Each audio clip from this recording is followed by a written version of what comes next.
Have you had questions about the Bible? Good, then this podcast is for you. Join us on our Lebanese Christian podcast that embraces all your questions about faith and the Bible. Join us as we dive deep into the Bible to find answers to build faith. Join us as we talk God. This is Heavenly Talks.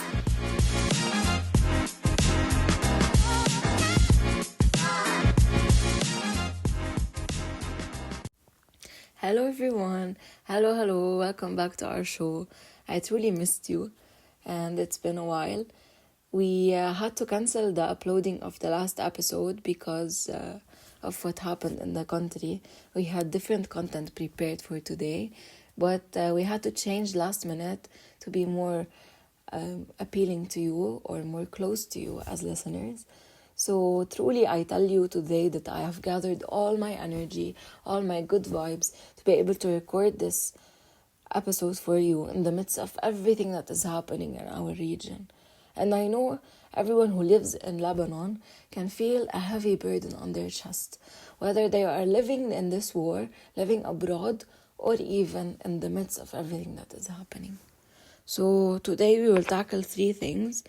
First of all, we will dive deep into the major issues shaping our world today and especially our Lebanon.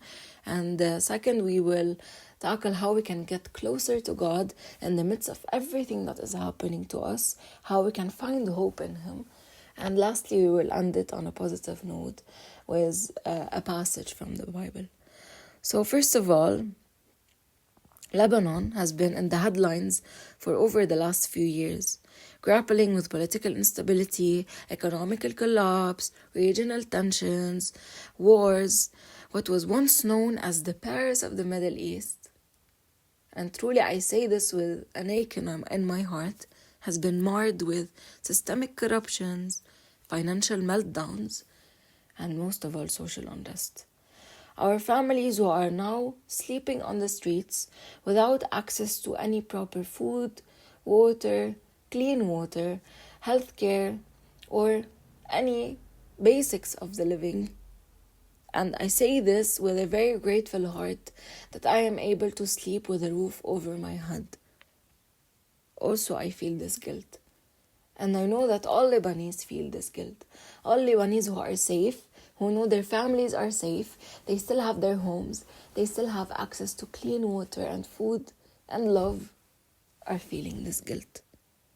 I'm really sorry for truly the disaster that we are living in today. We are responsible for this disaster somehow, but we are responsible also to change our reality. Our Lebanon has been the most beautiful country ever in the world. From its beautiful nature, from the sceneries, the landscapes, the people who are very loving and caring and truly heartwarming. Decades of corruption, mismanagement, and reliance on foreign aid and remittance aid and foundation for the current collapse have ruined everything that our Lebanon has been founded on since ancient days. And I will not talk more about the banks, the political politicians, and I will not dive deeper into this topic. But I wanted to tell you that in the midst of everything that is happening, in the midst of the war that is happening currently in our Lebanon, it reminded me of something I read in the Bible. Jesus' second coming is described like this in Matthew 24. Wars, famines, earthquakes, everything. But makes me think also of the battle that is happening in the spiritual realm. Because I know this war on earth with the flesh and the blood isn't truly the war that Jesus is talking about. It is clearly described as spiritual war as well as a physical war. So imagine the battle that is fought in the spiritual realms that is greater than you are living here. But also I find hope knowing that the end will come soon. I also feel scared, because Jesus said he will not come back to the people to heal them or wait for them to change or wait for them to become perfect. He will come to the people who are already perfect, who are already sinless, who have already washed their white clothes. And I am not perfect yet. I am very sinful yet, still. And I know most of us are, or I think all of us. Let's not hide from God. Because God will know everything in the end.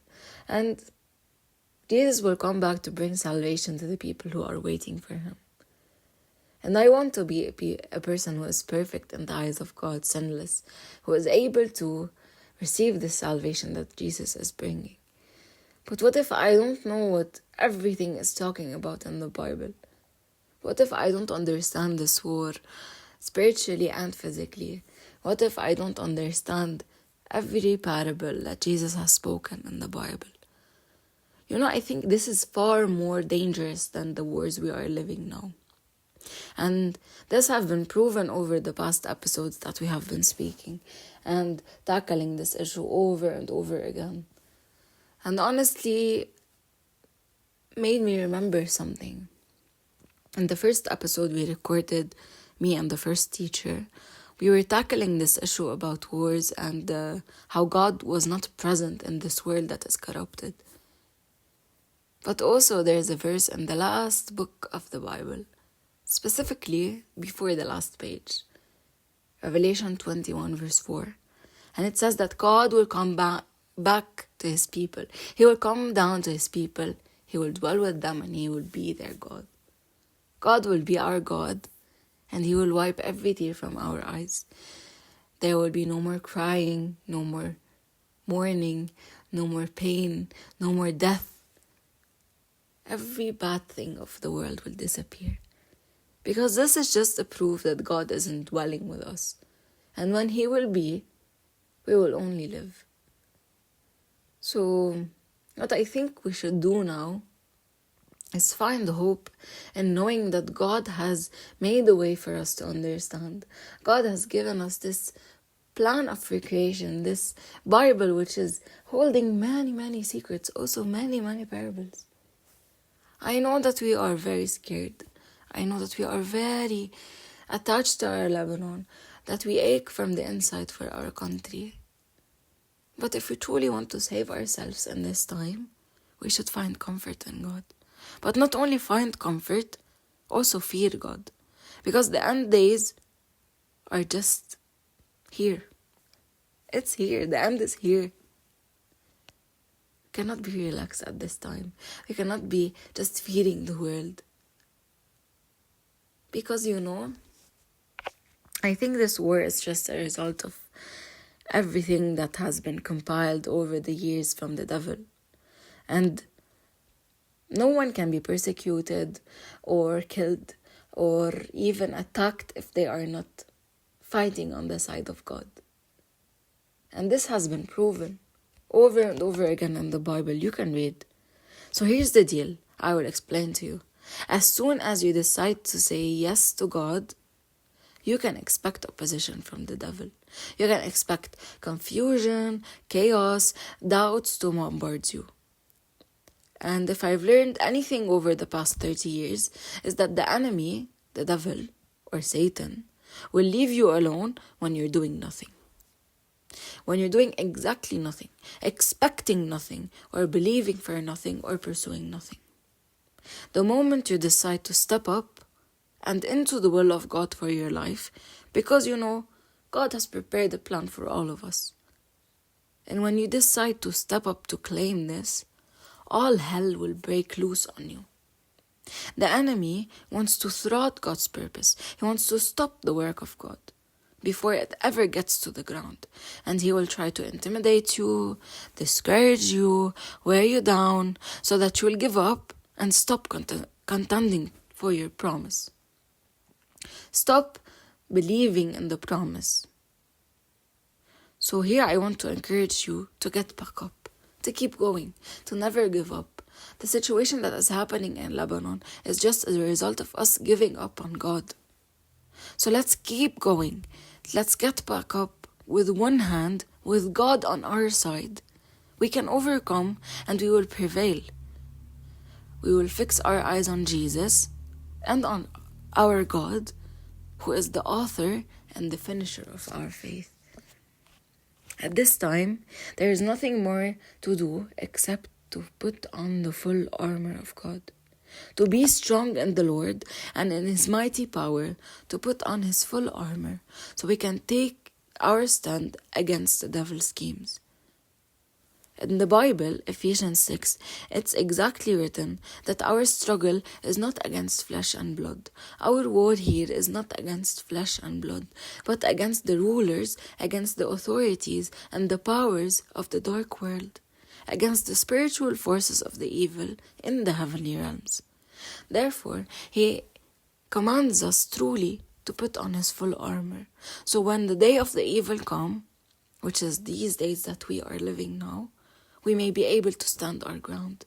And after we have done everything to stand, we will stand firm then.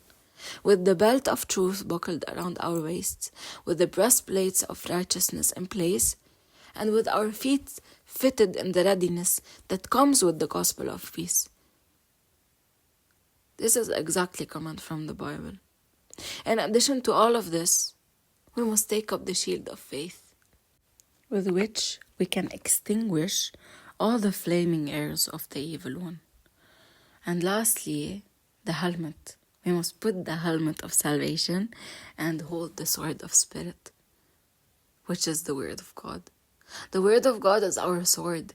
It is our only weapon, we can say, at this time that will prevail, that will win no matter what.